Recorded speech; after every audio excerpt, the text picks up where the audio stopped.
loss aversion. 3, 2, 1. Hello, everybody, and welcome back to episode 284 of the Shower Podcast, the podcast where I'm in my shower and you do you. I'm your host, Chip, and this is the first episode of the usual couple of the weekend drop, the shorter version of the Shower Podcast, where I try to leave you with an insightful but powerful enough thought for the weekend.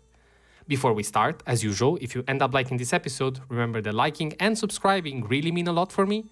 They're just one click, but they really make the difference. Thank you very much for considering it. Today, we're diving into one of the most powerful forces shaping your decisions every single day, even if you've never heard of it. It's called loss aversion, and it's the reason why losing 20 euros hurts more than winning 20 ever feels good. This isn't just a psychological quirk.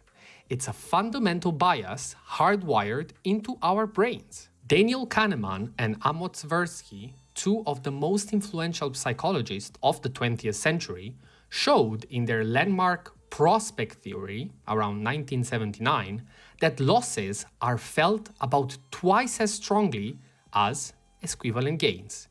And the crazy thing? This bias doesn't just affect money.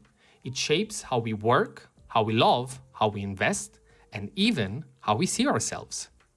Think about it. You might hesitate to leave a job you hate because you're afraid of losing the security it offers.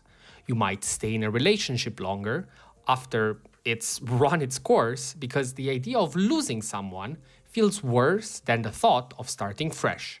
That's loss aversion in action. Studies from behavioral economists at University of Chicago Booth School of Business around 2012 found that even professional investors, people who deal with risk for a living, hold on to losing stocks longer than they should, simply because selling would mean realizing a loss. It's the same reason why we check social media after posting. A lack of likes feels like a loss, even if it changes absolutely nothing. The truth is, our brains evolved to avoid threats, not maximize gains, so we naturally overreact to anything that feels like a setback. But here's where it gets dangerous. Loss aversion doesn't just keep us from losing, it often keeps us from growing. How many ideas die in your head because you fear they might fail? How many opportunities pass you by because potential loss feels heavier than the potential reward feels exciting?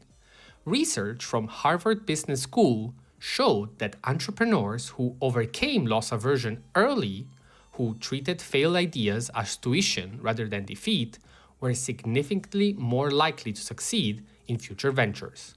The key insight here is that by protecting ourselves from pain, we also shield ourselves from possibility. The safest option isn't always the best one. Sometimes it's just the one that hurts less right now. So, how do we fight back? The first step is awareness.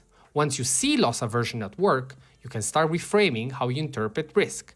One practical method, backed by cognitive behavioral research from Stanford University, is loss reappraisal. Instead of asking, what could I lose? Try asking, what could I learn? Shift the narrative from loss to lesson. Another tool is deliberate exposure. Taking small, controlled risks in your daily life trains your mind to tolerate uncertainty and reduces the emotional punch of losing. Think of it like building a muscle. The more you practice tolerating setbacks, the less they define you. And, ironically, the moment you stop fearing loss so much, you start winning bigger. So next time you hesitate, next time fear of losing makes you stay still, remember this. The real loss might be the growth you never experience. Loss aversion is universal, but it doesn't have to rule you. It's a bias, not a destiny. And when you start seeing loss not as failure but as fuel, everything from your goals to your happiness starts to shift. That was all for today and from the weekend drop. Thank you very much for listening. I hope you learned something new, and if you did, let me know in the comments. As always, feel free to interact with this content in any way, shape, or form if you made it so far. And as usual, stay consistent, stay resilient. This was the Shower Podcast, and I'll see you tomorrow with the second weekend drop.